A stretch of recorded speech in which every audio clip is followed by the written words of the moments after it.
नमस्कार साथियों, आप देख रहे हो अभिषेक क्लासेज यूट्यूब चैनल। साथियों, जैसा कि हम पिछले 3 वर्ष से जिक्र करते आ रहे हैं कि ग्रामीण डाक सेवक जीडीएस की भर्ती के प्रोसेस में बदलाव हो, सिलेक्शन प्रोसेस में कुछ चेंजेज हो, तो फाइनली राज्यसभा में भी ये मुद्दा उठा है कल 12 मार्च को ही। तो आपको बहुत बड़ी अपडेट और एक ऐसी जानकारी दे रहा हूं जो आपकी जिंदगी बनाएगी। वोट पर ध्यान देना, लाइक का बटन दबाना और चैनल पर पहली बार विजिट कर रहे हो तो सब्सक्राइब भी अवश्य करना।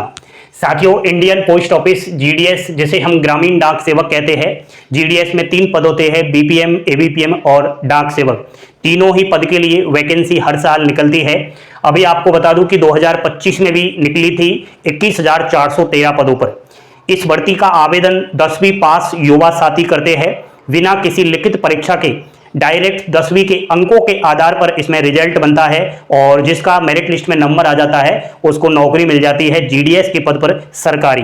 अलग अलग पोस्ट ऑफिस में ये वैकेंसी अलग अलग राज्यों में निकल कर आती है। ठीक है साथियों, यहां पर सिलेक्शन प्रोसेस में बड़ा बदलाव को लेकर के राज्यसभा में उठा मुद्दा 12 मार्च 2025 यानी कि कल का ही लेटेस्ट अपडेट मैं आपको दे रहा हूं। देखो भाई, सबसे पहले समझिए, जो जीडीएस की वैकेंसी है ना, ऑल इंडिया सेंट्रल लेवल से निकलकर आती है 23 सर्किल से। सर्किल को हम राज्य भी कह सकते हैं, जैसे कि उत्तर प्रदेश, बिहार, मध्य प्रदेश, हरियाणा, ऐसे अलग अलग राज्यों से ये वैकेंसी निकलकर आती है। इनमें से दोस्तों 8 सर्किल ऐसे हैं जिनकी लोकल भाषा हिंदी है, बाकी सर्किल ऐसे हैं जिनकी भाषा हिंदी नहीं है।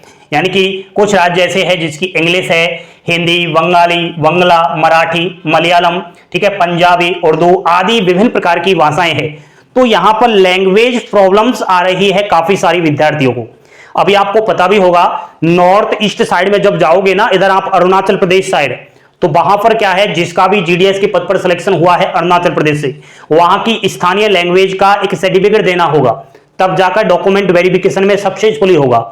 ठीक है, तो ये एक मामला है कि लैंग्वेज की प्रॉब्लम्स आ रही है और अभ्यर्थी जीडीएस के पद पर सिलेक्शन तो ले रहे हैं, लेकिन वही लैंग्वेज की प्रॉब्लम्स के कारण जो है, या तो वो डॉक्यूमेंट वेरिफिकेशन में बाहर हो रहे हैं या कहीं ना कहीं वो जॉइनिंग ही नहीं ले रहे। तो ये सबसे बड़ा एक कारण है कि जो लैंग्वेज प्रॉब्लम्स के कारण विद्यार्थी कहीं ना कहीं इस वैकेंसी के वंचित रह रहा है। एक अच्छी खासी परसेंटेज होने के बावजूद भी वो हर साल, मैं समझता हूं, जीडीएस का फॉर्म भी भरता है, क्योंकि एक साल में 2 बार ये वैकेंसी निकलती है। अभी जनवरी में निकली है, नेक्स्ट ये वैकेंसी जुलाई में निकलेगी।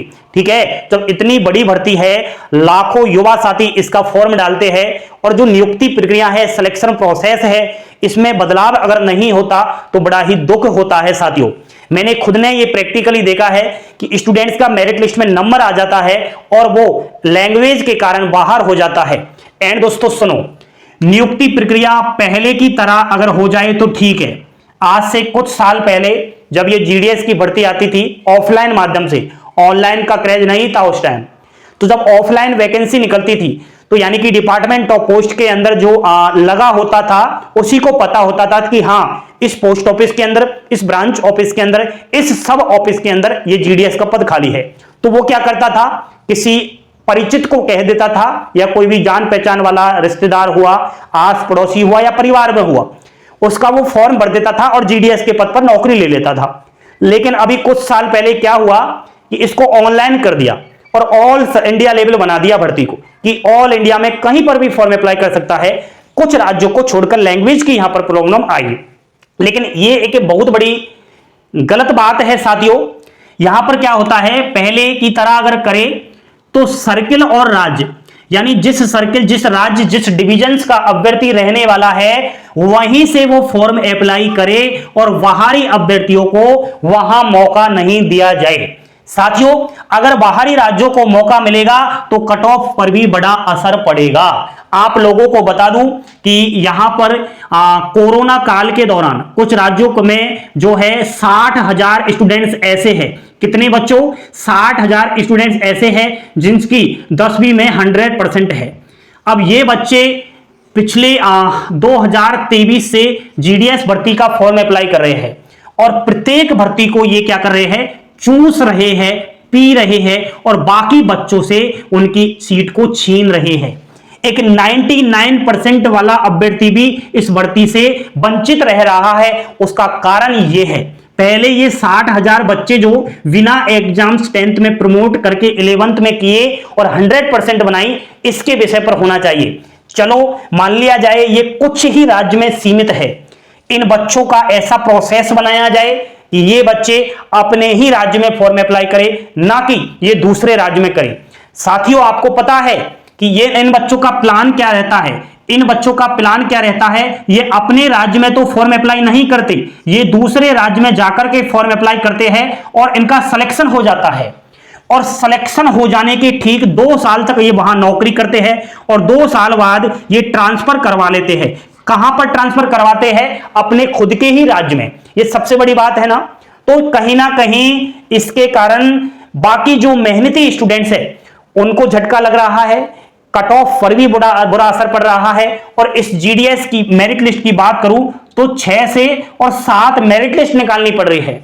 क्यों? कारण भी यही है। दूसरा, फर्जी मार्कशीट बना लाते हैं, अपने राज्यों से नहीं तो दूसरे राज्य में जाकर के 10th की फर्जी मार्कशीट बनाते हैं और फॉर्म भरते हैं दूसरे राज्यों से और सिलेक्शन भी लेते हैं।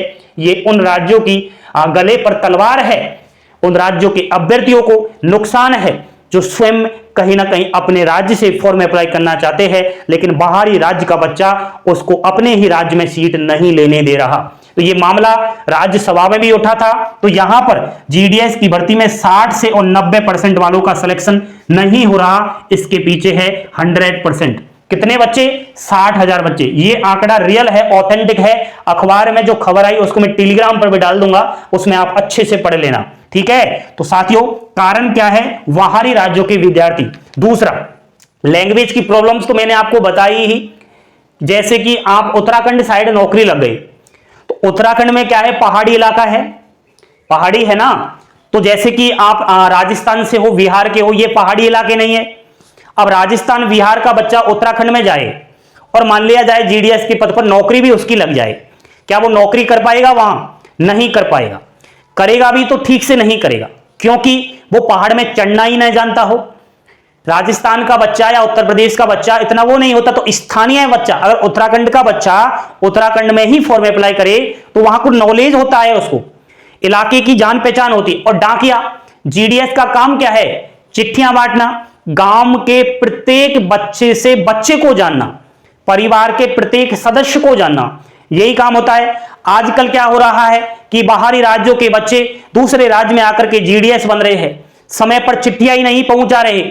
जिसका एटीएम आ रहा है बैंक से या कोई भी जो है पार्सल आ रहा है, वो फोन करके कहता है कि भाई मेरा पार्सल आया है क्या? तो केवल जीडीएस ही कहता है कि यहीं रखा है, मैं आपके घर को ही नहीं जानता, आपके एड्रेस को ही नहीं जानता, आप यहां लेकर आओ।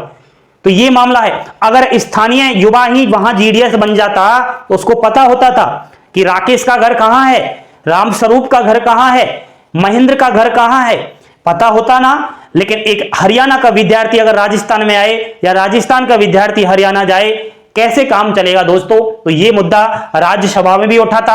आपकी क्या राय है? यहां पर काफी सारे अलग अलग राज्यों से विद्यार्थी इस वीडियो को देख रहे होंगे। क्या ये बात आपको अच्छी लगी? मजा आ जाएगा अगर इस मामले को राज्यसभा में पास कर दिया जाए।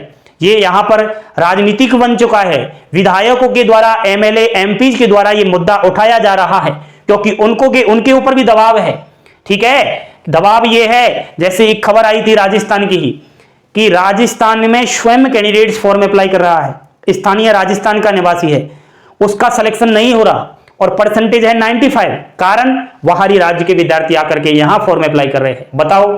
तो साथियों, जीडीएस के सिलेक्शन प्रोसेस में, नियुक्ति प्रक्रिया में पहले की तरह ही यहां पर होना चाहिए। स्थानीय अभ्यर्थी को ही मौका मिले, बाहरी अभ्यर्थी को मौका ना मिले। अगर ऐसा हुआ तो कट ऑफ भी डाउन होगी। आप बिल्कुल इस चीज को समझो। या आप इस चीज को नहीं कर सकते, कह रहे हो कि ये डाक विभाग सेंट्रल लेवल है, बिल्कुल सही है, सेंट्रल लेवल वैकेंसी है, तो इसमें ऑल इंडिया का बच्चा अप्लाई कर सकता है। जी हां, ठीक है। आप एक काम तो कर सकते हो, जब फॉर्म अप्लाई करवा रहे हो, मार्कशीट को अपलोड क्यों नहीं करवा रहे? आप सिग्नेचर, फोटो दोनों चीज अपलोड करवा रहे हो, 20 KB साइज में, 50 KB साइज में। अरे 10th की मार्कशीट को भी अपलोड करवा दो ना। ऐसे करवा दोगे तो जो फर्जीवाड़ा है वो ऑटोमेटिक ही बंद हो जाएगा। तो साथियों आपको क्या ये अच्छा लगा? अच्छा लगा तो कमेंट करके बताएं। हाल ही में अभी जो जीडीएस की भर्ती आई 21,413 पदों पर, इसका रिजल्ट भी जल्द जारी होने वाला है और आप सभी को पता होना चाहिए रिजल्ट के रूप में पहली मेरिट लिस्ट आएगी, किसका सिलेक्शन होगा किसका नहीं होगा। मेरिट लिस्ट आएगी तो उसमें ज्यादातर 100% वाले विद्यार्थी दिखाई देंगे और वो 100% वाले विद्यार्थी वो होंगे जो अपने राज्य को छोड़ करके दूसरे किसी राज्य में जाकर के फॉर्म अप्लाई करने वाले। देखना ये जानकारी आप लोगों को अच्छी लगी होगी, अच्छी लगी हो तो लाइक शेयर सब्सक्राइब करना ना भूलिएगा। जय हिंद जय भारत।